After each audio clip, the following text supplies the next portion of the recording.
High, welcome back to my another mini blog. আজকে সন্ধ্যাবেলা sudden plan হলো দুইজন বান্ধবীর সাথে দেখা করা, তাই তাড়াতাড়ি রেডি হয়েই বেরিয়ে পড়েছি।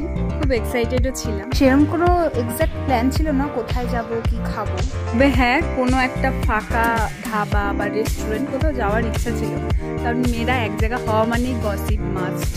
এই ধাবাটা ফাঁকা ছিল, তাই আমরা ঢুকে ফার্স্টেই চা আর পকোড়া অর্ডার দিয়ে বসে গেছিলাম মারাত্মক লেভেলের গসিপ করতে।